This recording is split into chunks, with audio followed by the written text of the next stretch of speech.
Hey guys, Deathslitter Gaming here, and I'm going to tell you how to beat one of my all-time favorite slots, and this is a go-to first moneymaker for Advantage players. Just in researching this, I'm up over $1,000, and usually the research costs me money. It's actually really expensive a lot of the times. Oh, and this is Sword of Destiny Fire Warrior, and then there's Angel Blade Kingdom of Ice. I don't know what happened with those. They just aren't around anymore. And one of the casinos I'm aware of, they had it for about 10 days and then pulled it, which usually means something went really funny with like a glitch or like a copyrighted music thing in the background that somebody sold it to them and didn't really own the license or, something like that. So if you see one of those in the wild and if you've seen it like in the last year, let me know. Because as far as I know, they all just disappeared. And then weirdly, you can find them really cheap on eBay, which that's just telling me that something happened. So all the ones I've ever seen since that point were Sword of Destiny Fire Warrior. So that's what you want to look for. But as you can see in this example, Drop Zone will take that column on the left and drop it by one. So looking at like a different photo here. If you got a Drop Zone, it would take that one wild, send it into the furnace, and then it would drop the whole column down. And then this is a 1 out of 10, or they call it a 10 rollover machine, where when you get to the 10th spin, you get all of the things on the left side. And I love short run machines because even at like $10 a spin, you're not thinking, well, it usually goes off in 14 on average, but I've seen people do 80 spins, like Frankenstein. No, this goes off in exactly the amount of counted down games. So even at, 10, 20 bucks a spin or something, I got no problem playing this. If the setup is really good, and this is a very predictable machine, by the way, that's just more money. But I know it's not going to result in a trip to the ATM because, oops, we ran $1,000 and nothing moved. I'm talking about you magic treasures, you jerk. Hate that cabinet. Oh, if you want to learn how to beat other stuff, we got a whole playlist on the channel totally for free called How to Beat Casinos. So you might want to subscribe, leave a like on the video while you're here, and go watch that entire playlist. And if you want to support me in the research I do and all the info I'm giving out for free, making people tons of money for currently $7 on Patreon, link in the description of the comments, you can go get all my guides just for free, all in a searchable PDF, and then as loose JPEGs if you want to download them to your phone. We actually have a clickable table of contents in there too. It's kind of cool. But anyway, back to Fire Warrior. So, how it works is you got a good layout on the left side or you have a bad layout. So, 1 wild ain't that good, 2 is okay, 3 is great, and it goes up to 4. Otherwise, you can get like this setup, which is 1, 1, 3. Okay, not that great, but then the mini, which is a pretty good progressive. Usually it's about, I think, $20 to $50. And it doesn't scale per bet, so you're going to see that mini show up a lot more often on higher bets. Then we've got the Wild Reel, which as you can see are those 2 vertical swords in column 3 and 5 in this example. And then the swords that dropped in are, you got 3 plus 3 plus 3 plus 1 plus 1. So it had to drop in 11 swords and it happened to put them in really good locations. And then on the 10th spin, you just get some naturally landing swords. And the only problem with that is the ones you're supposed to receive from the left side can go underneath / on top of the ones that are already there, which is always a fun little disappointment.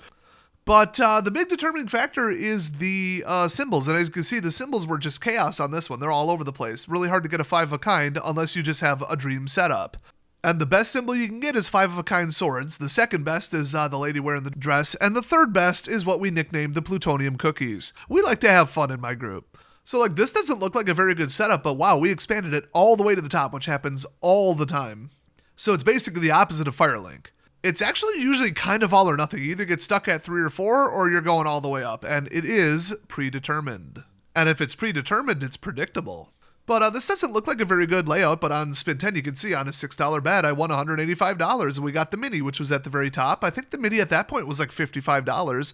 But we got 5 of a kind cookies and then we got some 4 of a kinds and no 5 of a kind swords, but that's a pretty good win. So it doesn't take much when you got that many symbols in play when the majority of the time it stays at 3x3 and you win next to nothing. So when I initially started studying this one, I thought, okay, this is going to be really easy. You assign like a value to, 1 wild versus 4, that's its value. The full wild reel would be worth about 5, and then the second one would be worth about 6 or 7 because, when they stack and you get multiple, it's like exponentially better. The jackpots are the jackpots, play them if they're in range. And then total it up, cross-reference it with the distance, and then you've got your probability of winning, which is how it would work if any of this was random, but the entire thing is rigged. So took that whole thing, threw it out the window. Did you notice something when I threw up the picture of Kingdom of Ice? You probably did now. Okay, so that first one is at 10 out of 10. It's at 4 height and a bad layout. And then the one next to it is at 1 out of 10. And the strip on the left is 1, 1, 1, 2, 1x, 1, 1x, 2. Oh, I think I forgot to mention, the 1x is a doubler, and then if you have 2 of them, it's a tripler. If you have 3 of them, it's 4x. Anyway, the cabinet right next to it, which has not established what the results are yet, is also 1, 1, 1, 2, 1x1, 1x2. So you would think it would generate random results on the left, and then you could adjust the RTP based on like its height, and then have the teasers high up, but then like don't get there very often, and it'll be like this, ooh, it was so close, so I was one away, you know, like a normal slot machine. No, they decided to take standard operating procedures and just throw them out the window and just design the slot with every way you would possibly not normally do it in mind. I don't know what they were thinking. We've actually had it happen 4 times where on like the one less than max bet and the max bet, we clicked it, and it's the exact same layout, like to the number. And I thought, well, that would never happen unless they're pulling from a finite pool of results, which is exactly how the left side works. Not only that, but we thought, well, then, okay, then there's no correlation between the raise and the really, really good setup on the left, except if it's really good setup, it would actually penalize the raise. Not only is there a correlation between the two, but the better it is on the left, the more likely you are to raise up, because they wanted more dynamic results, I guess. Now, the third factor is how many times do you raise up? Do you just stall out at 3 or 4, or do you go all the way up? I know this may shock you, that's rigged as well. It's not just rigged, it's predictable.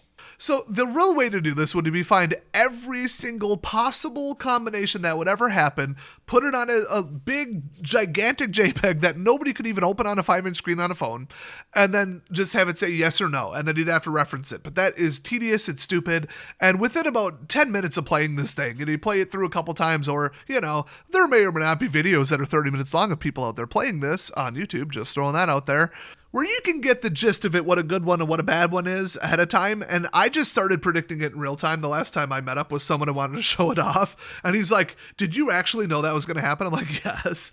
I know the script, and usually when somebody says that, they're joking, but on this one, I actually know the script.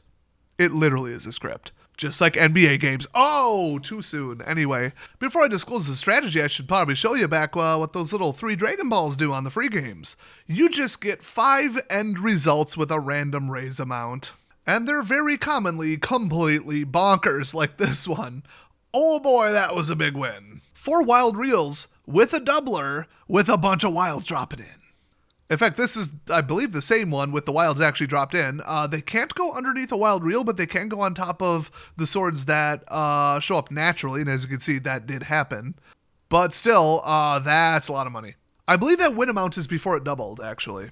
So yeah, 5 free endings. You're looking at 100 times your bet plus, but I've had it absolutely crap out. I think I've had it pay me nearly 0 like once or twice, and then I've had what I would call a bad bonus, maybe another 1 time, but the overwhelming majority of the time you're going to win like 75 to 200x your bet, which is insane. Also, the Dragon Ball bonus has absolutely nothing to do with the quality of the layout, and it doesn't matter what turn it is either. I'm not even convinced it has anything to do with column height. So it's basically like a separate game that's being played in the background, and they'll just overlay it on the real results, which is actually, FYI, how most Buffalo games work. If you don't believe me, open the help screen. Here's another 3 Dragon trigger. You can see 75-cent bet. We won $88.24, and that's still a pretty good layout on 8 out of 10. It's not great. It's one of the rare, like, mediocre medium results, but what determines if you win or lose on spin 10 is the layout of the symbols, and that is completely random and completely unrelated to the left side. So all I can tell you about the left side is watch as many spins as you can until you kinda got it down. And pause the video, you know, if somebody else playing it, or, you know, run through it at dirt cheap minimum bet, I guess, because it's $7.50 per cycle, 75 cents times 10, and see if you can predict what's going to happen based on what's on the left side. So all wilds, a bunch of 1s, maybe 1 doubler, it's out of range. No, that's a bad layout. Not only are you not going to win, but it's usually not going to raise up very much. But the mini and minor are worth quite a bit, and then the major is a lot, and I don't even know how you win the grand on this thing, but ignore the grand on any machine. Like on that Butterfly and Pixie game, it is a 1 in 36 million shot. And I believe that grand is between 11 and 14,000 usually, so yeah. I guess if the grand comes down on a ball, play it. I guess I'll say that. I've never seen it, but, you know, do that. Otherwise, if the major is in play, play it almost no matter what, but it does have to be actually reachable. Now, you can get a real expand and a drop zone on the same spin. That's actually really, really, really common. Also, nothing can happen on the 10th spin. You cannot add a real raise or a drop. So if you're at 7 out of 10, and you can only drop it 1, expand it 1, drop it 1, expand it 1, so you could be 4 higher and the major is 5 away, then don't play it. Although, I mean, if it's like 3 away, even a bad layout, you're probably going to win 3 bets. I mean, I'd play it, but like don't expect to get the major. So played at the left layout is good, and a good layout is going to have a lot of 2s and 3s, a lot of doublers next to each other, and at least one or multiple wild reels, or the mini or the minor, especially the mini followed by the minor, which is actually one of the templates. It's one of the pre-made result pools. Now, a good layout and a good raise are really important. You kind of want both because it's just more lines to win on. So lots of doublers, lots of wheels, and don't play a rigged setup, which is where they put like in the bottom 3, usually even the bottom 2, they'll put like a 4 wild and a wild reel. And then the whole rest of it up there is garbage. So you think, well, as long as it doesn't drop, I'll be fine. If it does that, it is going to drop. It is a trap. Nearly 100% of the time, that's what happens. Also, if you get drop zoned on the very first spin, don't play it. Unless it is a miracle layout or there's like some crazy thing dropping in from the top, it's almost always a trap because drops get more drops and reel expands get more reel expands. They always show up in groups. And if they show up together, they're trying to get you to some like crazy layout. But a drop on turn 1 with a mini or minor, I'd play it because then drops are going to move it and you know it's at least not going to stay at 3 out of 3. Or, well, 3 tall, 3 by 5. Otherwise, drop on the first that's just bad. I've had it work out with the right layout, but it's usually bad. Especially if it just dropped like a 1 and then you've got, ooh, really good stuff. I hope it doesn't drop again. It's going to drop again. If you get a reel expand on spin number 1 out of 10, play it no matter what. I don't care what the layout is, play it no matter what. It's going to 8 tall almost definitely. I don't think I've ever seen it not do that. It could literally just be a strip of 1s and 2s. I'd still play it because it's just going to get that tall and you're probably going to get a moderately okay win. Also, it's probably going to start dropping some of that stuff off, and it's hiding something up above where you can't see with the drop mixed with the reel expand. So you're probably going to get a lot of doublers, where it does both at the same time, I should say. No matter how good the layout is, don't play it if the reel expand isn't there by at least turn 4 out of 10. So if you haven't expanded past 3 tall on 4 out of 10, don't play it. Unless your existing setup on 3 tall is really, really good, because that's what you're going to get stuck with. And honestly, if you had like a 3 wild, 4 wild, and a doubler, or like a wheel and a 4 and a doubler, that's fine because it actually has less spots to put the wilds then on a smaller grid. But if the really good stuff is out of reach, leave it at 4 out of 10. It's not worth finishing it, trust me. So most of the setups are bad, obviously, just mathematically, to get to 90% RTP or whatever. But our record is on multiple denoms. We did switch around a little bit. 6 out of 7 really good setups in a row. One I kind of pushed because I was like, oh, we're on a streak, ha ha ha. And it was like a moderately okay setup, and we got a moderately okay pay of like 80% of my money back. And then the very next one was hot. Now, if you didn't get it by me implying it, if it's at 10 out of 10, it is actually worth your money to take money, put it in, and do exactly 1 spin. And then if it's bad, walk away, you lost 10% sort of. This machine is that predictable and that rigged that it is actually worth your money to check it with a real actual bet. So it's like completely the opposite of Lobster Mania 4. Oh, and no matter what your run is, it likes to generate just random blackouts or near blackouts. The symbol clumps are just like, oh, just decided to do that. And that happens far more often at casinos with really good RTPs. So I played at one that's notorious for like 94 to 96% RTP range at every bet level. Absolutely love them. And I was getting line pays like you wouldn't believe. Then I went to a casino that's notorious for ordering them as low as the manufacturer will possibly allow. And I didn't get many line pays, but the left side and the raise ups were pretty predictable. So as long as you know when you're playing, you're fine. If you're on like a 94% machine versus like an 86 or something, however low they sell it, it's not going to be that drastic. It might tweak the probability of the setups on the left being really, really good. But it doesn't matter because if you're looking at a bad setup, you don't play it. It's not like you're going to play through, 10 cycles or something. And like I said, go watch some footage on YouTube of people playing this for long term. You will start to really quickly get what's good and what's bad and what's going to keep expanding, what's not, what's going to get drop zoned into the incinerator and what's not. And I've probably been throwing up footage in the background while I'm editing this. Mostly the big wins. I don't usually film full playthroughs just because it's a really tall, annoying machine. But yeah, that's the guide, like I said. If you want to go help help me out, support the channel, support the travels, support the research, go over on Patreon, and it's certainly going to help you out too. Just saying, getting all that reference material, you just download it on your phone and walk it through. You don't have to rewatch a video or relearn anything. To me, that's worth a couple bucks, and I appreciate the ton of support I've gotten so far. So thanks, everyone. I'm going to keep at it, especially in November, December, where the ad rates are the highest on YouTube. That's right, I'm Advantage playing YouTube. And actually, if you go on my Patreon, we showed how to Advantage play Meijer's grocery store. People thought it was a joke post. It was not. It was completely serious. Just ask my entire freezer full of salmon, just saying.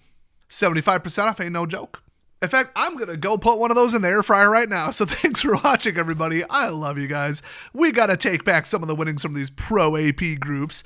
Give it back to the people who are just there gambling for fun. Even if you are Advantage playing, don't do it past your means or you're going to stop having fun real quick in some cases where it goes bad.